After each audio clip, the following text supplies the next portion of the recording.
All right, so I'm going to pray, and then we'll get into our questions. Dear Heavenly Father, thank you so much for your blessings and your great goodness to us. Lord, we invite your presence to be here with us as if you weren't here. You are here, and you were here long before us. And so we thank you for being here. And Lord, be with us now. Grant me your wisdom and bring about the answers that will bring freedom to us and Christ likeness. And this we pray in Jesus' name. Amen. Okay, so you have a question. Yes, I don't know if you can answer it. I've been to many doctors and they really haven't given me an answer. I'm 83 and I'm having hot flushes and they're debilitating. All right, so 83 with debilitating hot flashes. And of course, there's going to be a couple of questions with that. One is why, and the other one is what to do about it. Right? All right, so the typical cause for hot flashes is hormonal changes. So changes in hormone levels in the body. For women, usually during menopause, when they're having hot flashes, then you have significant changes in progesterone and estrogen levels in the body. At least that's what it's associated with, but those hormonal changes are not necessarily the cause, because there are plenty of women that go through menopause that don't have hot flashes. And so if it was simply the change of the hormones, and if that was actually the cause, then you would expect everybody that had hormonal changes to have hot flashes. Now, I do know some men that develop hot flashes when they take medications to suppress their testosterone in the context of prostate cancer. And so even with men, when you have those hormonal changes, then often they have hot flashes as well. So on one level, we could ask the question, well, what's going on with your hormones, right? Are your hormone levels changing? And is that associated with the hot flashes that you're having? And of course, the answer to that is we don't know. You would have to measure your different hormone levels, which is possible. You can do blood tests and check the hormone levels, but you don't have a comparison, because my guess is, when did this begin? About 3 years ago. Okay, so when you were 80. Okay. So we could get hormone levels right now, but then the question is, did you have hormone levels drawn when you were 78 or 79 in order to compare it to? And my guess is the answer is no, right? So we don't have the blood work to be able to compare it to. But again, there's always a cause. And why is it that some women, when they have the hormone changes, or some men under medication, when they have the hormone changes, they have hot flashes and others don't? So there has to be something else that's involved in it as well. And, my predisposition is that it's going to be an issue of the mind in harmony with, or in combination with, what's going on physically in the body, right? And so then the question would come, well, what happened around the time that you were 79, 80 years of age? Did you have any significant losses? Was there significant changes in your life, major stressors that you were under, any injustice that you experienced, and so on? Right. No, not really. Okay. All right. And then some of the other questions would be, are there, is there, again, changes in hormones from, I assume that you still have your uterus and your ovaries, or those were removed. Okay, so you still have those. So is there something that is causing it to happen from that standpoint, so that the hormone levels are changing? And and so one thing that I would do if we were one-on-one is go through a more thorough history of your life and the different things that happened, the people that died, what relationships that you had, how the relationships went, and so on and so forth, to see, more specifically what's going on in your life, because the answer is going to be found in um, in all of the areas of your life and not just blood tests, right?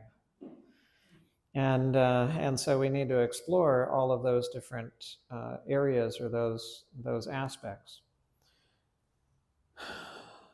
What are some things that could be done about it, even though you don't know why it's happening? Well, there are some herbs that can be helpful when it comes to hot flashes. One of those is wild yam, right? And I don't know if you have anything to write with, but anyways, yeah.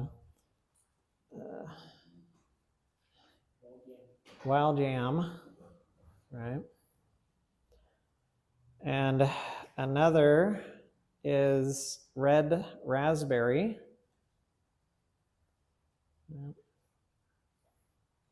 Another one is black cohosh, Cohosh. Sorry, Cohosh, black cohosh. And another is called chasteberry, so Chaste berry, Berry. And those, for quite a few individuals, are helpful when it comes to hot flashes and hormonal imbalances that an individual might have. And so those are typically taken as a tea. Sometimes yeah, well,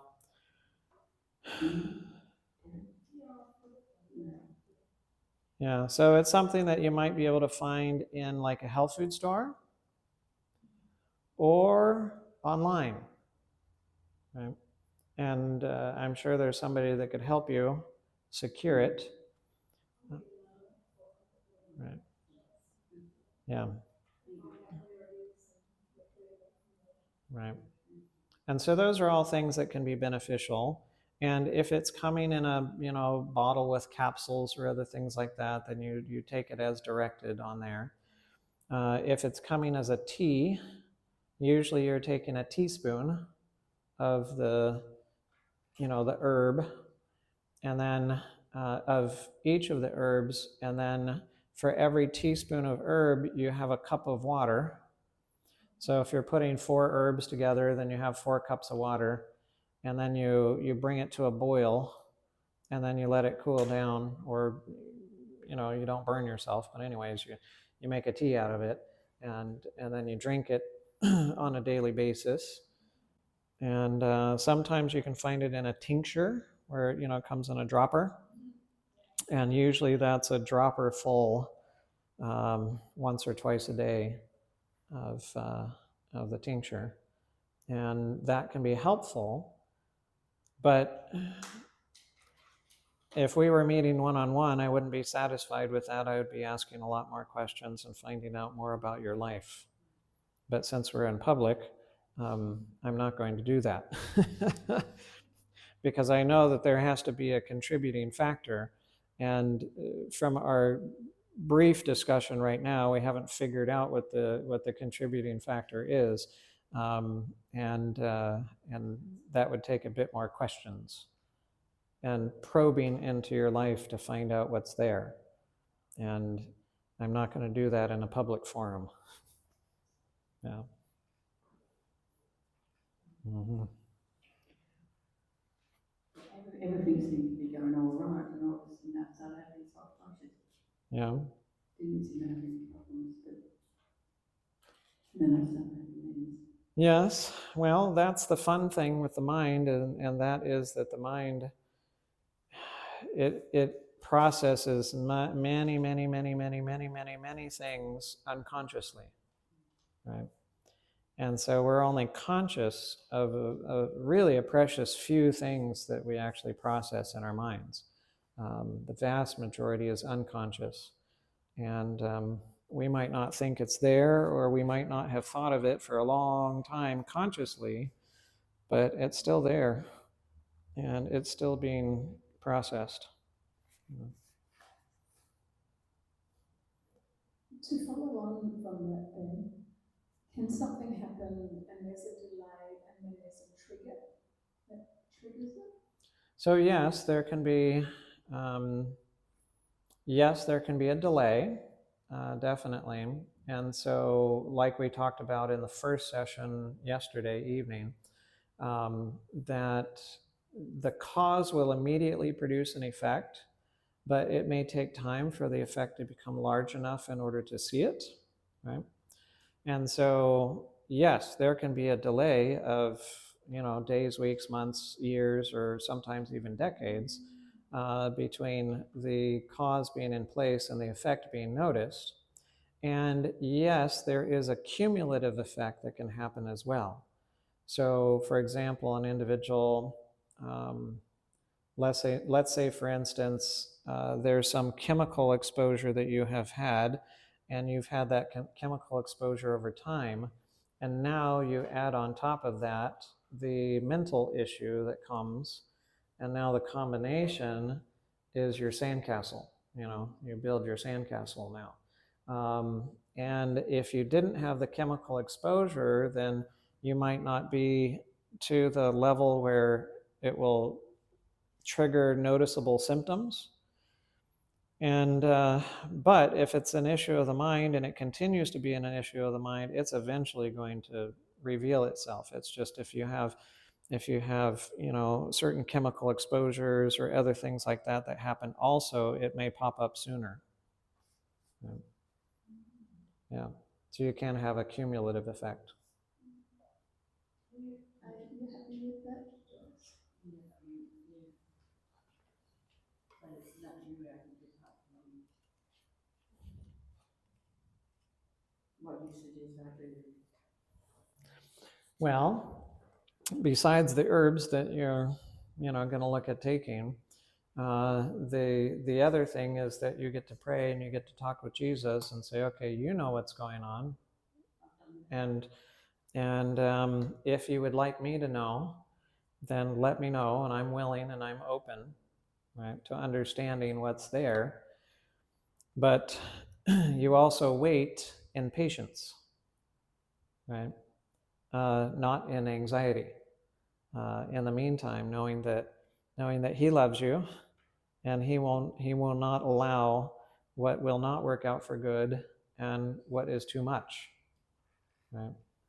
And so you trust in Him while you wait, and then yes, you seek for things that you can do in cooperating with Him in the process, right? And then asking Him to reveal what the cause is and being open for whatever that cause might be.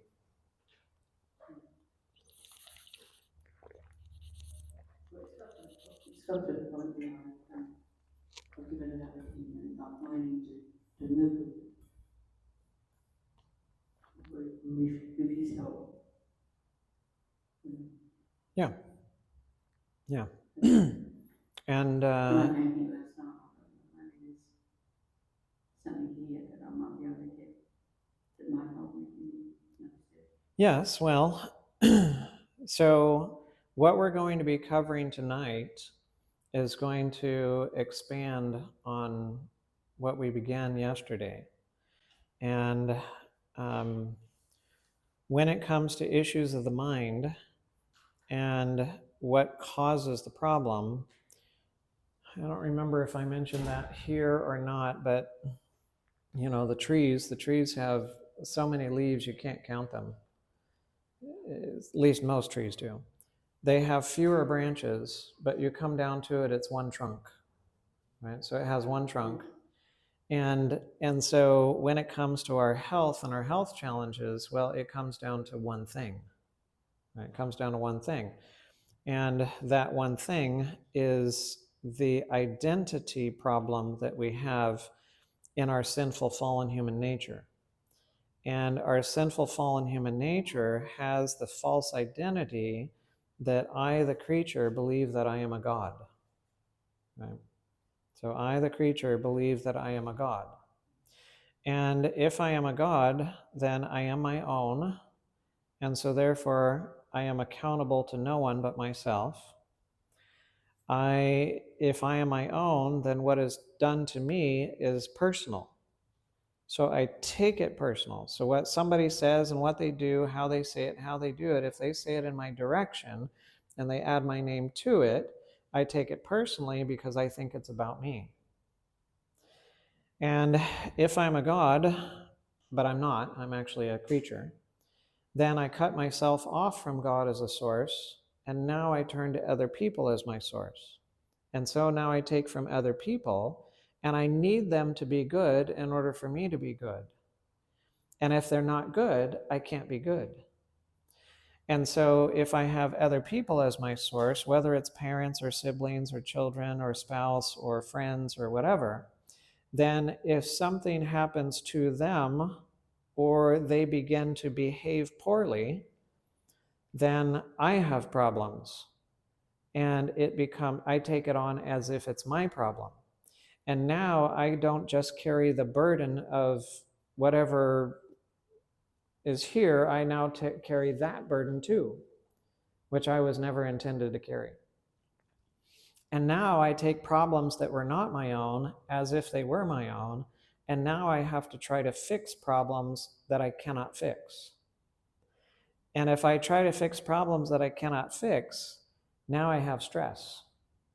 Right? And we all know that stress is involved in everything health-wise, right? And if I'm a god, then I'm the owner. And so I own relationships. I own possessions.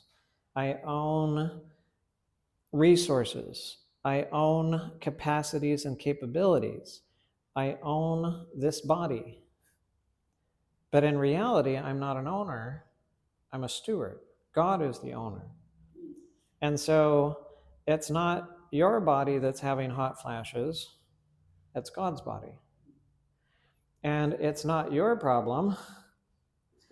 It's God's problem. And so it's not you that has to fix it. It's God that has to fix it. But you're the steward of that body. And so as the steward, you get to come to God and say, okay, God, you've got a problem. And you've got to figure out how to fix it. What do you want me to do to cooperate with you? So the fixing of it is not your problem. The figuring out is not your problem. That's his problem. You're just the steward, and you get to cooperate with him as he's fixing the problem, right? And so it doesn't belong to you. But when you take it as if it belongs to you, well, that identity, or restore that identity within us that we are a child of God. And now that I'm a child of God, I'm not my own. I am accountable to him. What is done to me is not done to me. It's done to him because I belong to him. It's not personal. So therefore, it's not my problem. And I don't have to fix it. And I don't own anything. And so I can't lose anything. And nobody owes me respect or honor or love or anything of that nature. I get that from God. And now I get to respect and honor and love and understand and so on to others. I get to pass it along to them. And I'm not the judge, God is, and so I leave the judgment in his hands, and I don't even judge myself. And when you're a child of God, you can be free. But when you're a little God, you can never be free. Thank you. Mm-hmm. Yeah. But we're going to cover that more in detail tonight. Mm-hmm. Other questions?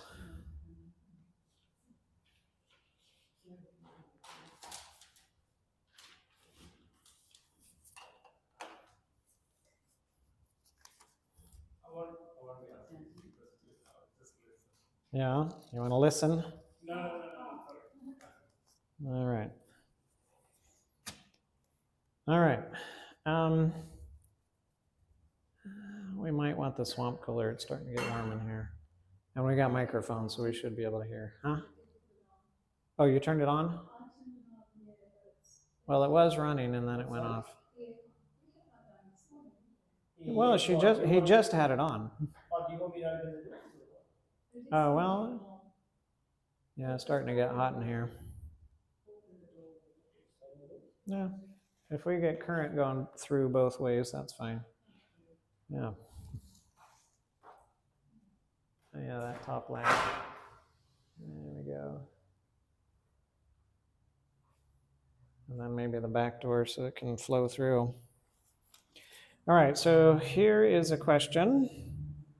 It says, what if you have the effects and the cause is not being ascertained by the medics? Right. So you have the effects, but the cause is not being ascertained by the medics. Well, that would be usual. that's the usual case, right? Because that's what they've got to work with is the effects, and the ascertain the cause. 9 times out of 10 is going to be in the mind, and the medics don't have the time to find out what's going on in the mind. You know, I mean, it's hard enough in a 1-hour appointment to get the history of an individual's life and try to pull things together. And what medic has, what doctor has the time to sit down for an hour with a patient? I mean, if you did, you only saw 8 patients for the day, and some of them have to see 70 for the day. So, yeah, they don't have the time to do it. Yes, you might have 10 minutes, and part of that is the time that they're doing their note taking and writing the prescription and all that kind of stuff. So you might have 3 minutes of discussion, and so how much can you get to? Not much.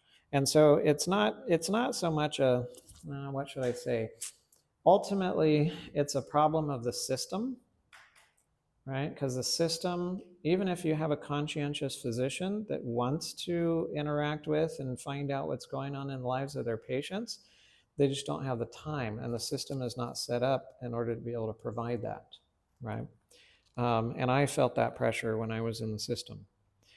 So yes, what if you have the effects of the cause and the cause is not being ascertained by the medics? Well, then that means that you need to go to God, because God is the one that knows the cause. And if there is a practitioner that has been trained by God in relation to understanding the cause and so on, well, that can be helpful. I would refer you to our website, npmin.org, and there's a section called consultation, and we have a number of individuals there that can, take appointments, and everything's free or on a donation basis. So it's not like we're doing it to get money. We just want people to be free. And then the next question is, what if the medics, after tests, say you have an illness, but there is no effect? How do you address such? So yeah, sometimes there's a case where you don't have any symptoms associated with it, but they do the tests, and the tests show that there's something that's off, right? Now, that's not a simple answer. But because there's a few factors that play into this, right? So first of all, for example, if you go in and you have your blood work done, and your blood work shows that your white blood cell count's low, so your white blood cells, your immune fighting, your immune cells, and they're low, right? And your doctor looks at it and says, "Oh, well, that's a concern. They're low, but are you sick?" No, I'm fine. And so then they, they're like, okay, well, we'll check it later. And they check it later, and your white blood cell count's still low. And now that's taking into consideration a population that typically is on an animal-based diet and, so on and so on and so on. And so now they determine the levels as normal based upon a population that's eating an animal-based diet. But if you're eating a plant-based diet, well, that doesn't mean that their normal is your normal, right? And in fact, we find that the white blood cell count is lower in individuals that are on a plant-based diet naturally. And so if the medics do tests and they say that you have an illness and there are no effects, how do you address it? Well, it depends. You might not have a problem, right? If the test says that you have a problem, you actually might not have a problem. But it's also the case that, again, it takes time for an effect or a cause sometimes for the effect to become big enough in order for it to manifest. So an individual might have a cancer that's been growing for 3, 4, 5, 6, 10 years before it gets big enough that you notice that there's a problem associated with it. And so during that whole time, you can have no symptoms, right? Until it gets big enough where you start producing symptoms, and then you start looking into it and so on. So yes, you could have the case where you had no symptoms, you went in, had random, well, not random, but anyways, you saw the doctor, you had blood tests, and it shows that something is off. Well, if that's the case, depending on what's off, excuse me, you potentially go looking for it, depending on what it is. If it's a cancer marker that's elevated, well, then what types of cancers can cause it to be elevated, and you might go looking for those. If it's, your sodium levels are too low, well, then why is it that your sodium levels are too low? Are you not using salt in your diet? Are you drinking too much water? Is there a kidney problem? There can be a number of different things that can lead to that. So you go and investigate those things if that's the case.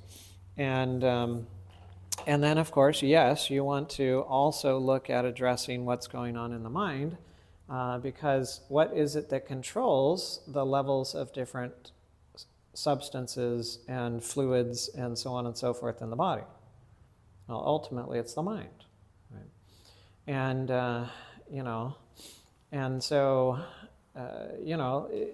the body can absorb things when it gets close to it. So if you have water, but you keep the water on your skin, you're not going to absorb enough in order for you to stay hydrated. You have to bring it in through your digestive tract. Right? And then in your digestive tract, you got lots of surface area. You can absorb the water, get it into the bloodstream, and so on, and then you can be hydrated with it. And food, well, you can't just put food on your skin and absorb it, although certain chemicals will absorb through the skin. They will. That's why you have certain medical patches and other things like that, where, nitroglycerin or whatever they put on the surface, and it'll absorb, and it'll get in the bloodstream, and then it'll have an effect. But for food, you need to eat it. But when it gets absorbed, right, it has to be brought close enough in order for you to absorb it. But how much of it gets absorbed? Well, there's some factors that play into that, right? There's some factors. For example, cholesterol. If we think of cholesterol, if you are consuming cholesterol in your diet, well, you can absorb anywhere from 10% to around 60 or 70% of the cholesterol that was consumed, right? And if it's the cholesterol that's in the bile, well, almost 90-95% of that is reabsorbed. That's called the enterohepatic cycle. So you use cholesterol to make bile. Bile is then dumped into the digestive tract in order to help digest fats. Well, to break it down to digestible particles. And then when it gets into the last part of the small intestines, it gets reabsorbed and then taken back to the liver. So why is it in one person at one time they absorb 10% of the cholesterol and another time they absorb 70% of the cholesterol? What is it that regulates that?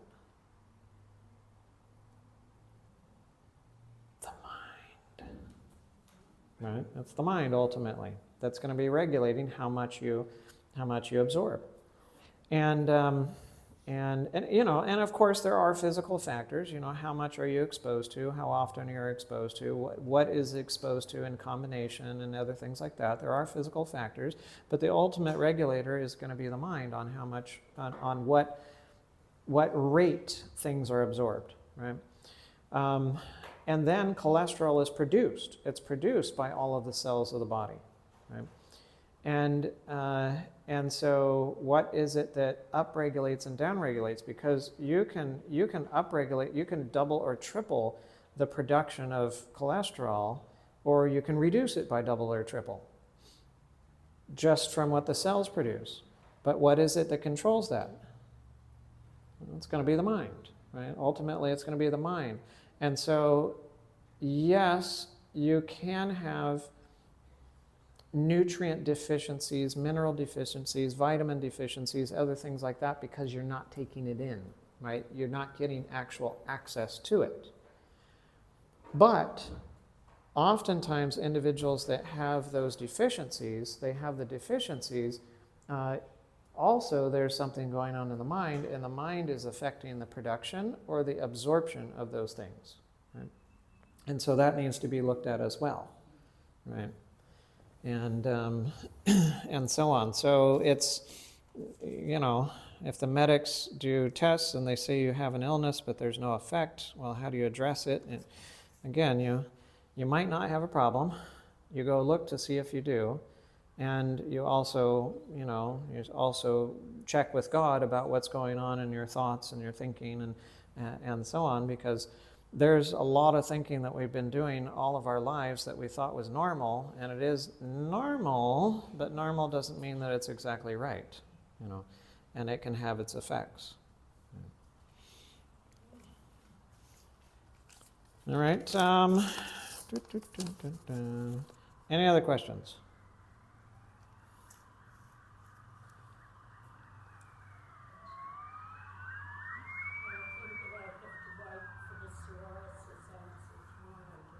Okay, so what was the question?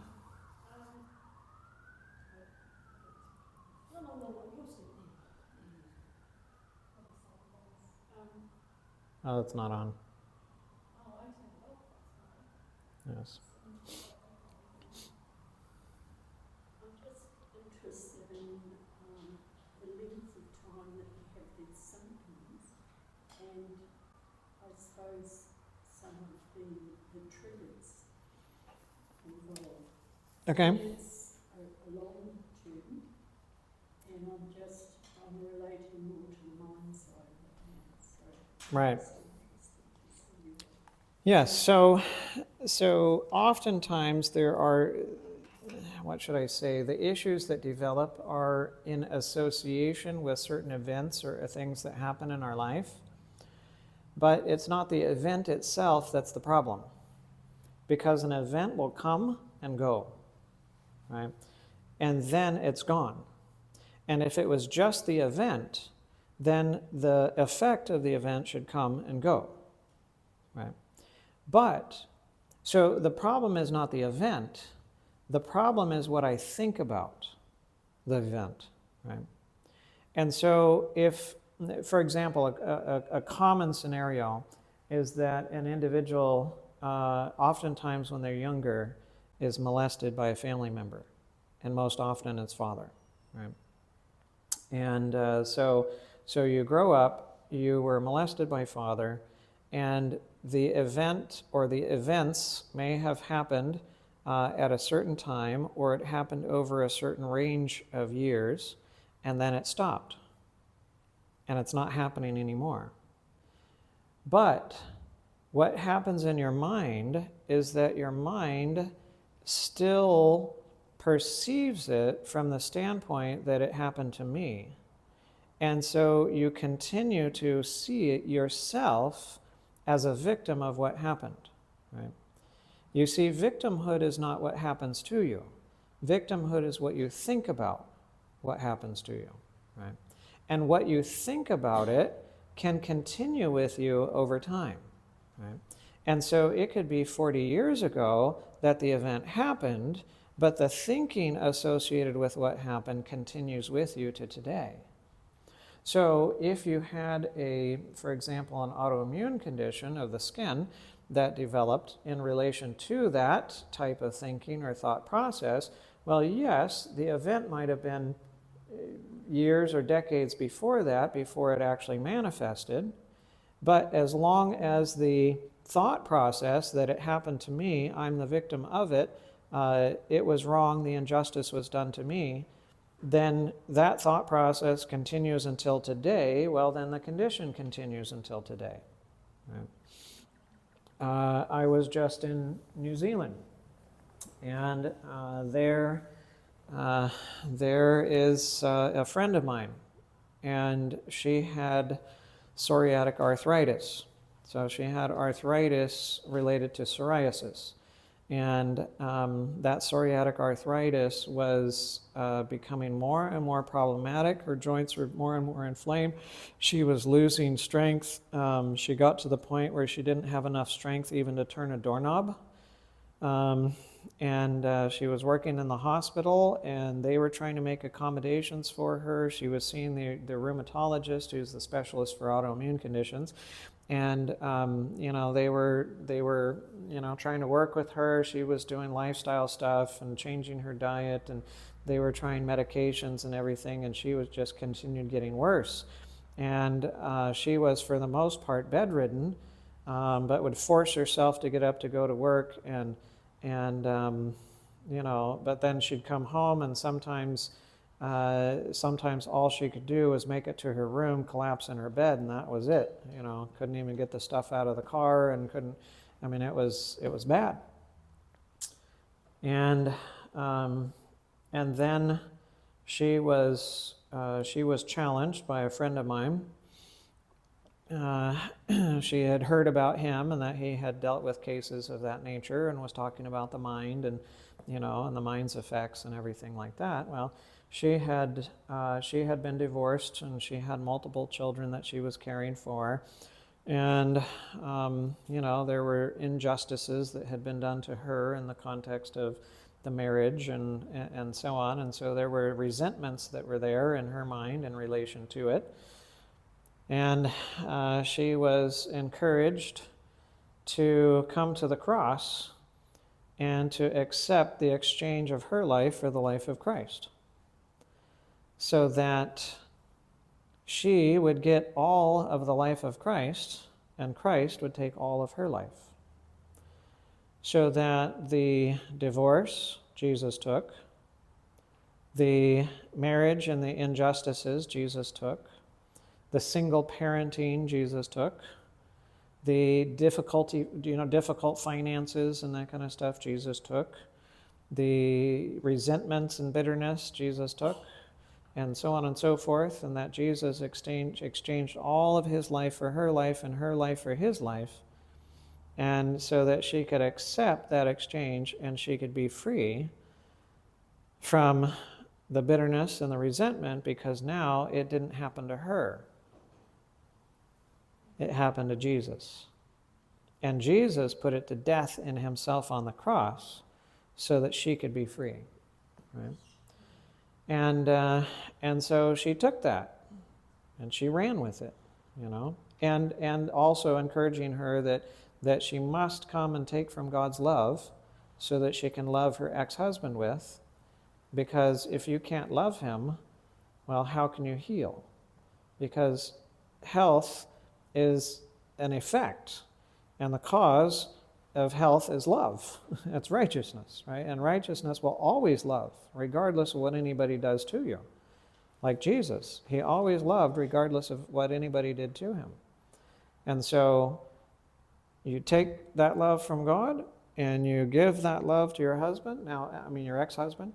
Not that you go back or anything else of that nature, but in your mind, it's how you think of them.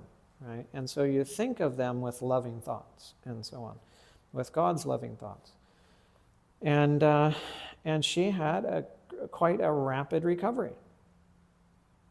And she has, for the last 12 years, had no You know, she hasn't had the psoriatic arthritis, you know, because that particular issue was resolved, you know, and that was the driving force behind it.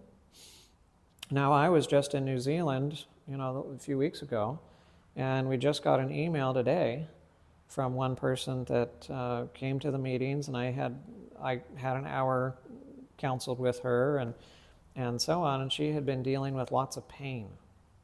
She had a history of fibromyalgia and a number of other things, and she had difficulty.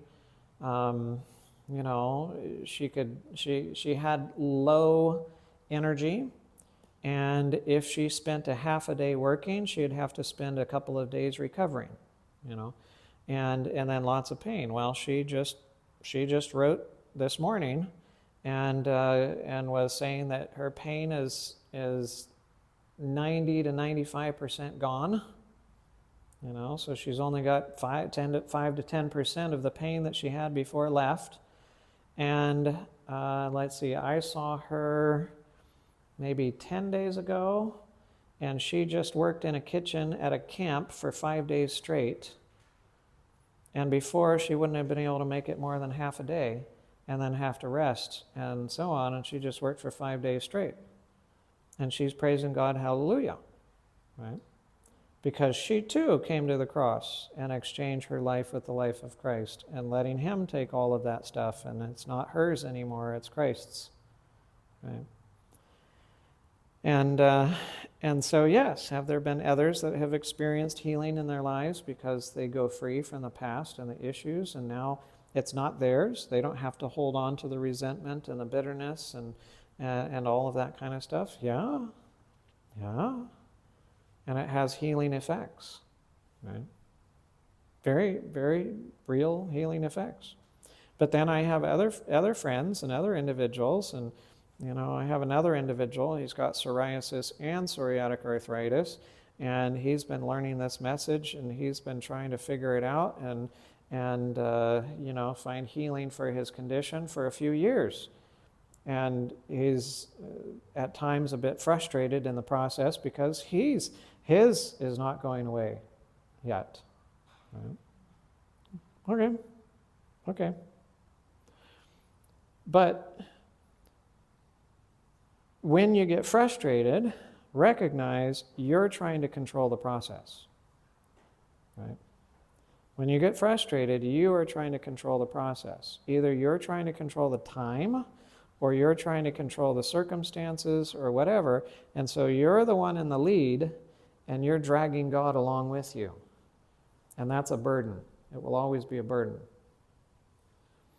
When it's from the right perspective, you are okay with however it goes because you know God loves you, you know he cares for you, you know he has your best interest in mind, and if it lasts longer than you would like it to, it only does so because it's going to work out for good. And so you have peace in the midst of the process. Right? Peace in the process. So when you're coming at it from the correct perspective, you have peace in the process.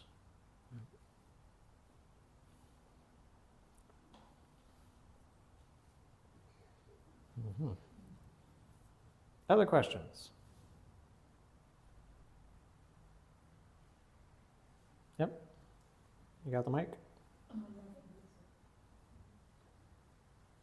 This is, yeah, I'll just say anyway, but over your experience, over your years of experiences as an eco, are there diseases that you've come to recognise as being of this type of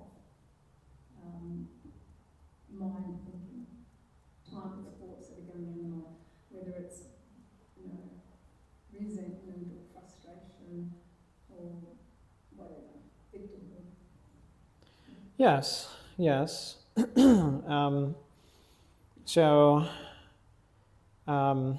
Well, of course, then the vast majority of diseases are going to fit into that because 9/10 of diseases have their foundation in the mind, right?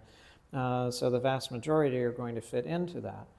And then there might be the question of, okay, do you see certain correlations with, certain types of thought processes and certain diseases that show up in the body?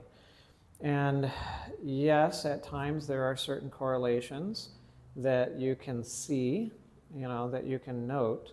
Although what I would say is that as God is the one that controls the effects, he has the freedom to decide how much of effect and so on and so forth, right? And to limit the effects so that they're not too much, right?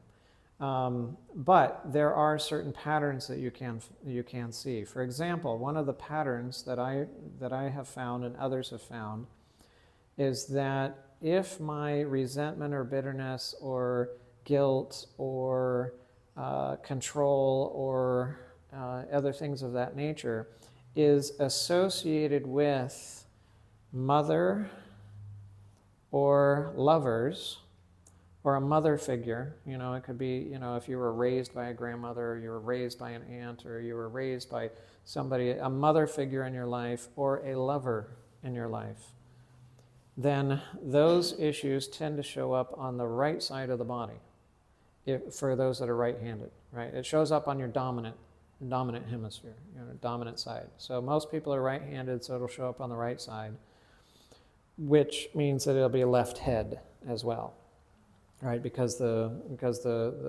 fibers switch before it goes down the spinal cord, and so body is the opposite side as the head, right? So dominant side, if you're right-handed, it's the right side, and then it'd be left brain or left head where you see that manifesting.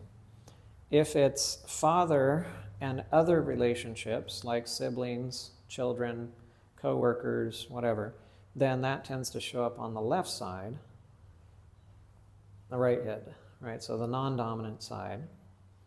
And if it's issues with both, then it's often going to begin bilaterally, right? On both sides. And you can have a condition where it begins on one side and then it becomes generalized. And so I always want to know, where did it begin, right? So if somebody develops psoriasis, I want to know where the first patch of psoriasis was. Was it on the right elbow? Was it the left elbow? Was the right knee? It's not a big deal whether it was top side versus bottom side, but I want to know whether it was right versus left, Because if it showed up on one side, then that gives me the question of, where to go as far as looking in the history of the individual to find where the cause might be, right? Or oftentimes I will have the history of the individual, so they'll be telling me their story about this, that, and the other thing, and so on. And then I've got a good idea of what side it's going to show up on before we even talk about what the condition was. It was while I was in New Zealand a few weeks ago, somebody was telling me about their sister and how their sister had melanoma and, ended up dying from the melanoma cancer and had developed it in their armpit, and then went on to say that how the big struggle that she had in her life was in relation to her brother. And I said, oh, then the melanoma was in her left armpit. And she was like, how'd you know? Right? Well, because there's an association that's there, and so that's an observation. Thyroid disease. Often thyroid disease is associated with conflict. Right? So individuals in conflict, and I had it was the father, I think, that called me. Yes, there was a father that called me, and once, and he called me about his daughter, and she was having thyroid problems, and the mother had thyroid problems and whatever, and he was wondering what they could do about the thyroid problems, and I said, well, what conflict is going on in the home? And he paused for a while.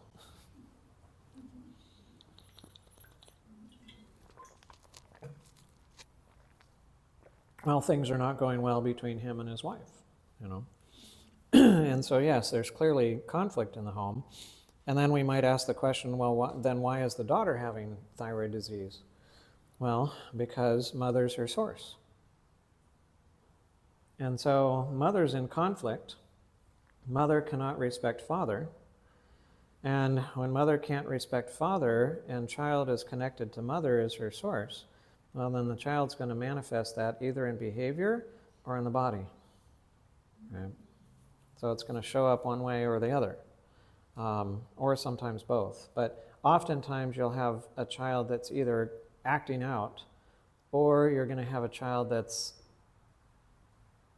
they're not acting out, but then it's going to manifest somehow. And so often the one that's not acting out is going to be the one that's going to end up with some kind of disease, multiple ear infections, multiple, strep throats, multiple this, that, or the other thing. They're always sick, coughing, flu, other stuff like that, and whatever, right? There is an observation that diabetes often is associated with father. Right? Issues in relation to father, But, of course, there are, there's real lifestyle factors associated with it as well. But the lifestyle factors are there for a reason, right? The reason that we overeat, the reason that we eat high-fat foods, the reason that we, do these things is because of what's going on in the mind, And so it has multiple aspects. So it has the mind impact upon my choices with my lifestyle, but it also has the impact of the mind directly on the body and its processes that are happening. Fascinating.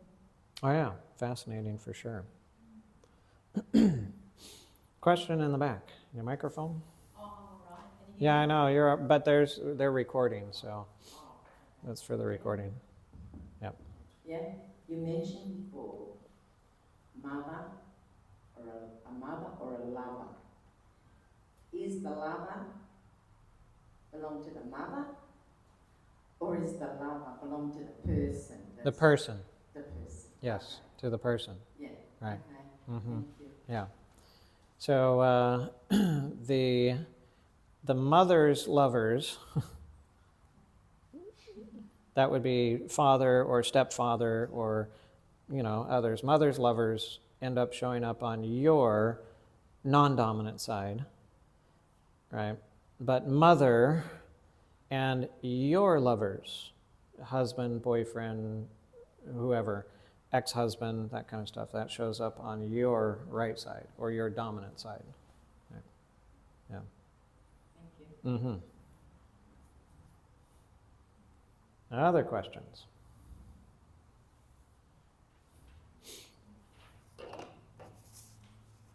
Okay, so there's another one here, and that's an easy question. Do you like mangoes? And the answer is yes, most definitely. Yes. Yes, that was an easy question. There's another one here. I live with depression and anxiety, among other mental health stuff. And it didn't necessarily have a question, well, it did, but the question's more personal. So here you have somebody that's living with depression and anxiety amongst other mental health stuff. So what might be going on there? You can modify how an individual feels with chemicals, because your feelings or your emotions are the result of chemicals. Right? But unless you have taken some kind of pill, some kind of medicine, eaten some kind of food or something before you had that feeling or that emotion, then the feelings or the emotions are most often the result of what you think. Right? So you have a thought, and then in response to the thought, you have a feeling or an emotion associated with it. And the thought causes the production of a chemical, so like a neurotransmitter, which are chemicals. And then those chemicals are picked up and by another neuron, signals sent back up to the cortex, and now you sense a feeling or an emotion, right? Now, I'm not talking about senses like, pinprick or whatever. I'm talking about emotions, you're feeling angry, or you're feeling depressed, or you're feeling anxious, or you're, so on. So those can be impacted by chemicals. So you can use certain chemicals that can make you feel depressed. You can use other chemicals that can make you feel anxious. You can use other chemicals that can make you feel certain ways, right? But there's not a chemical that can make you think a particular way, right? So you can't inject somebody with a chemical and make them think loving. You can't inject them with a chemical and make them think murder or other things like that. Now, you might be able to inject them with a chemical that makes them feel angry, but you can't make them think murder, right? So chemicals do not cause you to think something, but chemicals will make you feel something. And most people are accustomed to surrendering their thoughts to their feelings. Most people are accustomed to surrendering their thoughts to their feelings. So when I feel a certain way, then I will surrender my thoughts to that feeling and begin to think that way as well. So if I have a feeling of feeling anxious, now I start thinking anxious, right? And now I start worrying about the feeling that I have. And then that compounds the feeling. And now I'm in this cycle of more and more and more and more. And then it can take off. And then you have a panic attack and, and other things like that. So when we recognize that, then we need to recognize, another thing that helps to recognize is that a thought can come and go very quickly, but the feeling oftentimes will last a while, because a thought is based in electricity, right? Electrical activity, and electricity can come and go really quick, but chemicals do not come and go really quick. It takes longer for them to come and then to go, right? And so, for example, if you are out having a walk and it's dark, right, and the big dog starts chasing you, and then the dog disappears, or their owner calls it back, or something like that, or it comes to the edge of a fence and you realize that there's a fence between you and the dog. Well, you could have a short period of thinking that you're in danger.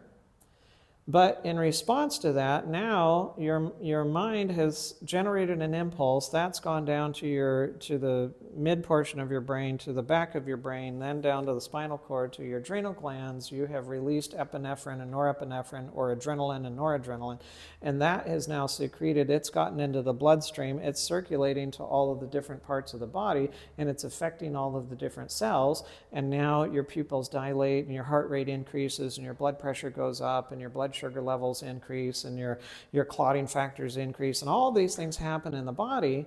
And it takes a while for you to break down that adrenaline and noradrenaline, or that epinephrine and norepinephrine. It takes you a while to break it down and to dump it into the urine so that it's not affecting the system like it was before.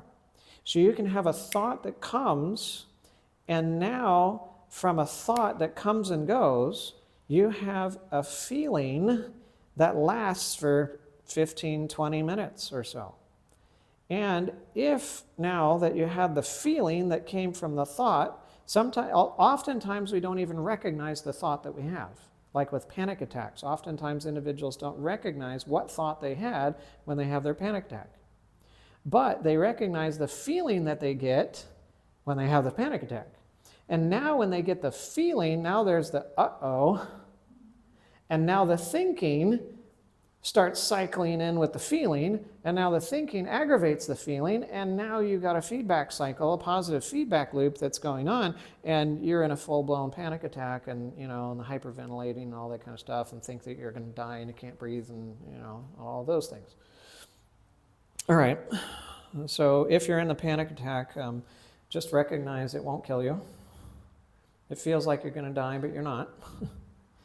And even if you didn't do anything about it, you'll walk away from this, right? You will. But what can you do to get over it? Well, one of the things that you can do is work on getting your breathing under control. So if you can pull up a stopwatch somehow, and I don't have a watch, but I have got my phone, and so I can go in here and hit a stopwatch. And what you're aiming for is breathing in for a count of 3 and breathing out for the count of 3. And breathing in for the count of 3 and breathing out for a count of 3. Right? But at the beginning, you might not be able to do it like that because you might be... Well, in that case, you just start slowing it down a little bit.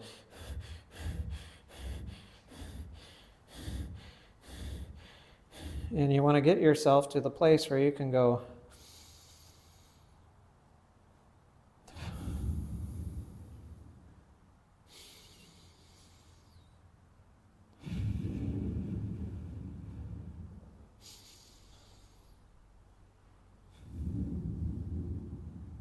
Right? So one of the easiest things to get under control is your breathing, and so that's a good target, And once you can get the breathing under control, that's when the panic attack is going to start going away. Now, recognize you got those chemicals in the body. You're going to feel that way for a while. Expect it. But it's getting under control, right? And now the question is, all right, what was the thought that triggered this thing in the first place? Right? What was the thought? And when it comes to a panic attack or anxiety, the thought is always a thought of fear. It's always some thought of fear. And fear means that I fear that I am in danger, or there's the potential for some harm, right? So I fear danger. I think that I'm in harm. I'm potentially going to be harmed. Right? Now, you might say, okay, well, yes, if the dog is running after me, of course, I might be harmed and I'm in danger. Really? And I ask you that honestly, really? Are you? Right? Where does that thought come from? Is it the truth or is it an error? Right? Where does power come from?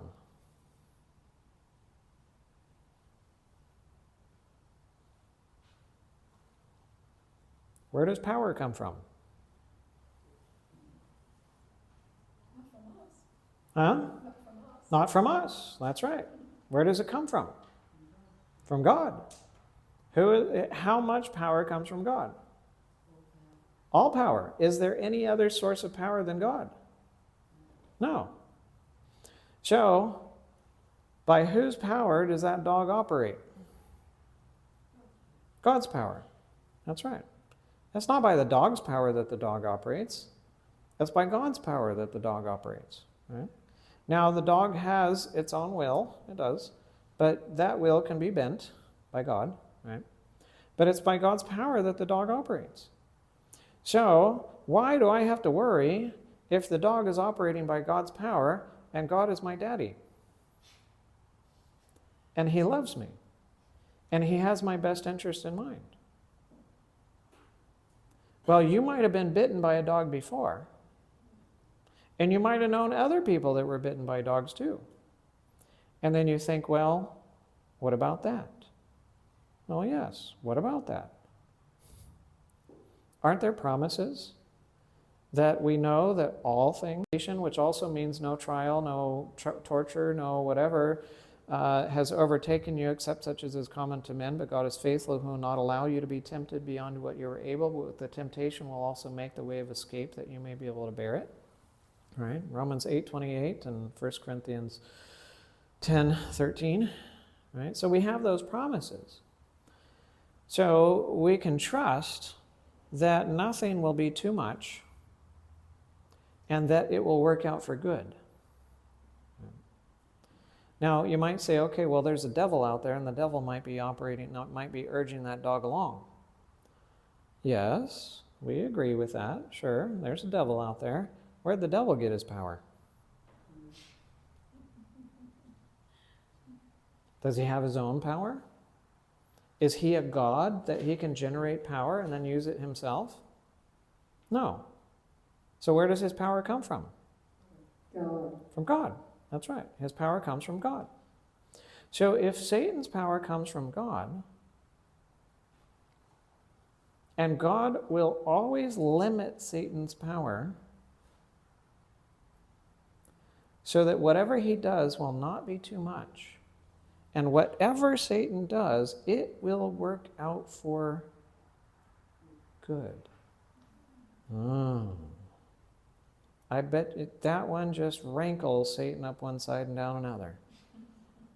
Because every attempt that he makes for evil will only work out for good. Right? Because God works it out so that it will only work out for good. Now, is there evil? Yes, there is. Is evil evil? Yes, it is. Is evil painful? Yes, it is. Did God ever guarantee we wouldn't have pain? No, he didn't. And pain is necessary in the process of purification. Pain and suffering are necessary in the process of purification.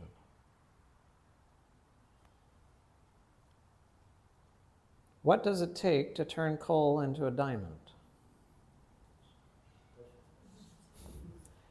Pressure. A little pressure? A lot of pressure.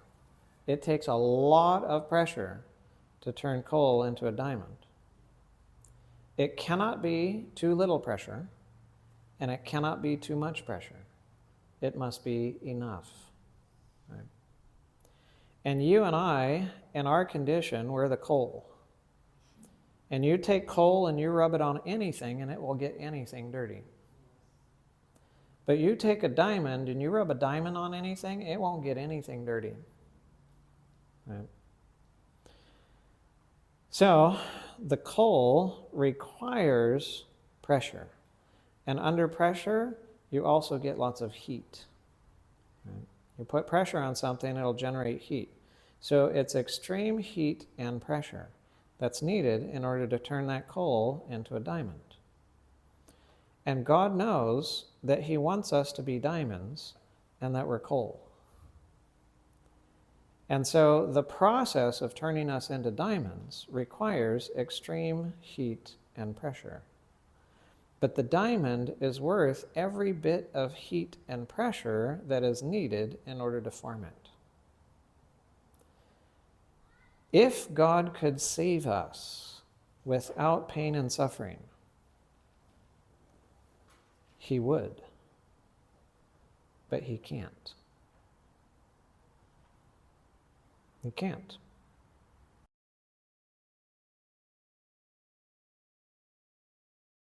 So crazy, so delusional, so interesting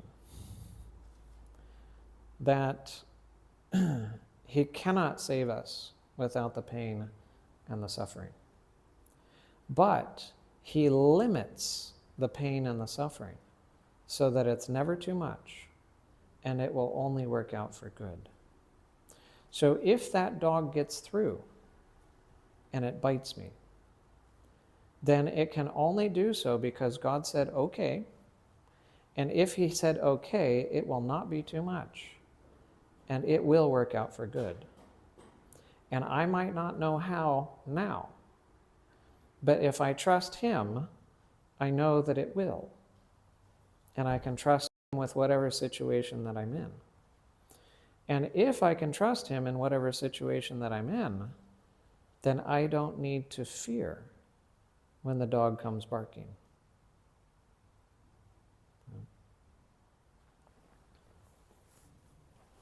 So Dr. Mother, the pain and suffering is the fire alarm that you were talking to us about last night.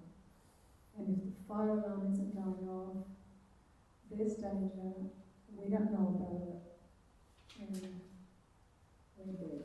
Right. Yes. So it's there for our salvation. It's not there to just masochistically torture. Right. It's to get our attention. Right. If there was nothing to purify, there would be no need. Right. If there was no fire, there would be no need for the alarm. If there was no off the road, there would be no need for the rumble strips. If there was no impurity, there would be no need for the pain and the suffering.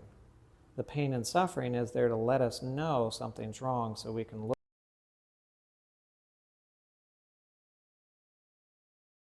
We can work on it, right? Cooperate with God in the process.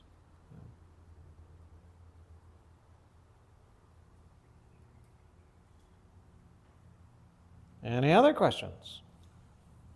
Yes. I'm just wondering if where the healing comes from, if, for instance, you've had an operation and nerves are damaged, is there a healing in that long term? Okay, so you have a surgery and the nerves are damaged. Can there be healing associated with that? Okay. So oftentimes I will talk about things from a natural standpoint versus what can God do. Right? So from a, quotes, natural standpoint, if you have nerve damage associated with some kind of trauma, including surgery, right, it depends on the type of damage, where the damage happened, how extensive the damage is, right? And, you know, for example, if it's a clean cut with a scalpel blade, that's different than if the nerve is crushed. It's a different type of damage.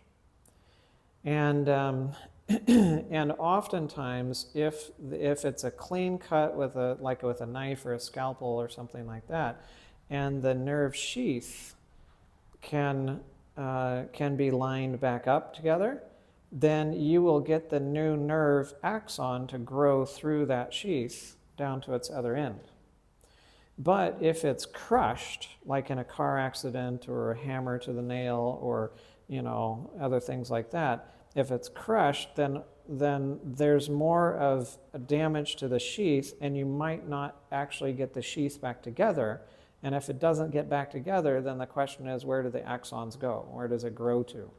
And that pathway can be obliterated, and then you end up not getting the growth down to wherever it goes, right? So it's generally believed that if there's nerve injury, what you're going to get back within a year, right? Typically. There's some cases that I've heard of where, you know, between a year to 2 years, an individual, you know, got some more nerve function back in that time. And I haven't really heard much of individuals getting much more past a couple of years, right? So if you're a year to 2 years out, whatever nerve function you have after the trauma is the nerve function that you're going to have. You know, that effect is going to be fairly permanent. Now, is God the healer? Yes, he is. Is he the creator of the nerves in the first place? Yes, he is. Can he recreate the nerves? Yes, he can. So is there ever a time when we look at it and we go, well, no, this is irreversible? Well, no. If God's alive and you're alive, then there's hope, right? And but it would be what we would consider outside of the normal, right? And okay, outside of the normal is fine. You know, we're okay with outside of the normal. But so I always want to leave somebody with hope. But I do, you know, at times talk about what naturally happens or what usually, you know, what's the usual case. Yes, under the usual case, you're looking at, you know, what you got at a year typically is what you're going to have. You know. Yeah.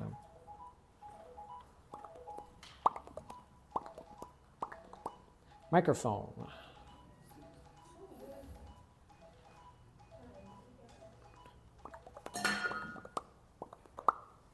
Doctor, through your experience, have you encountered some difference, or I'm asking generations differences, because my father and my father's father's time may not be the same as my son, my grandson's time.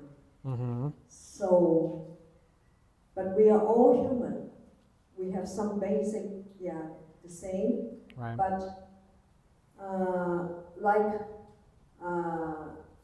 some people experienced the World War and some didn't, and now we experience more and more different things happen in different tribes and nations.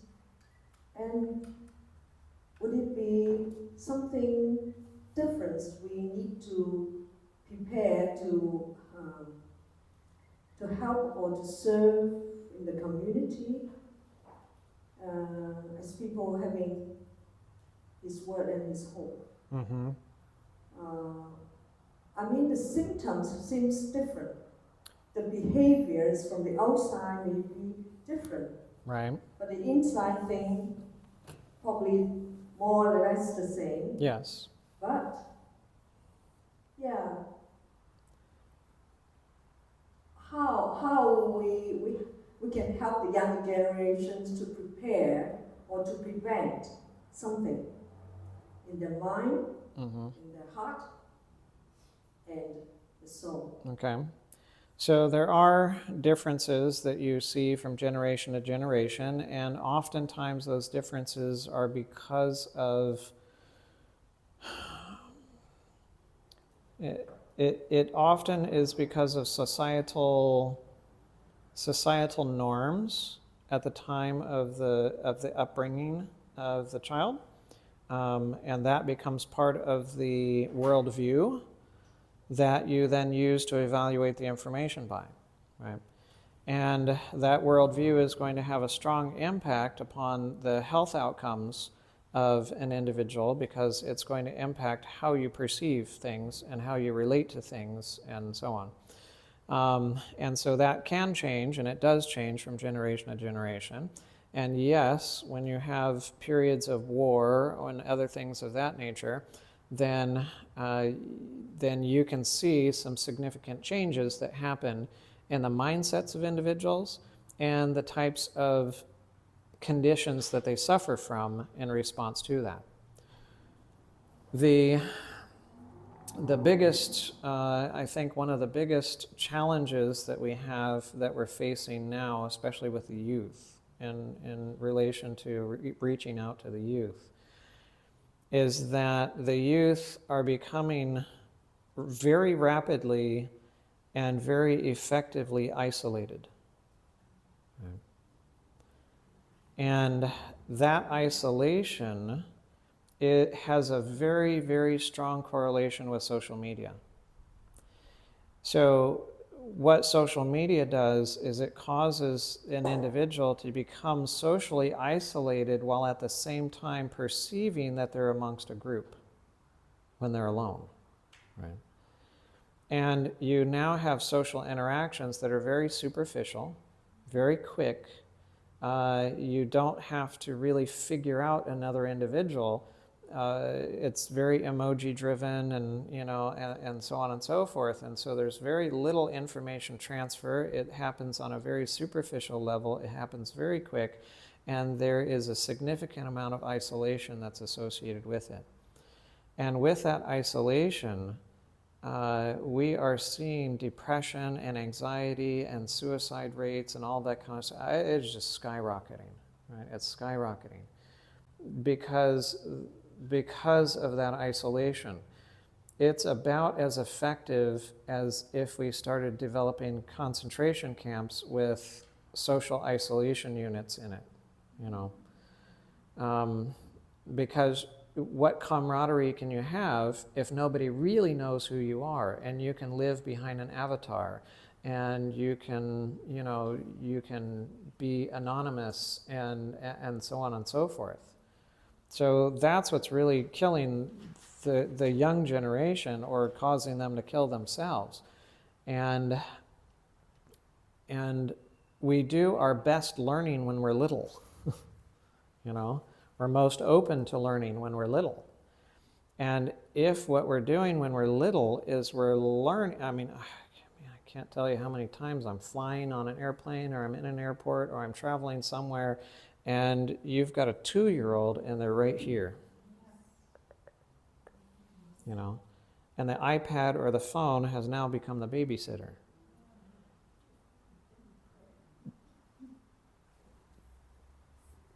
Right? And so yes, they're well controlled until you move that thing out from in front of them, and then they scream, they yell, they fight, they do their temper tantrum and all that kind of stuff. My wife had just sent through a kind of a graphic on who do we spend the most time with over the last 60, 70 years, you know, and what percentage of your time do you spend with friends versus family versus school versus classmates versus workmates versus whatever versus whatever versus whatever. And, you know, it was big on family and friends and all that kind of stuff for many, many years. And then recently it has all switched, and social media is like way out there.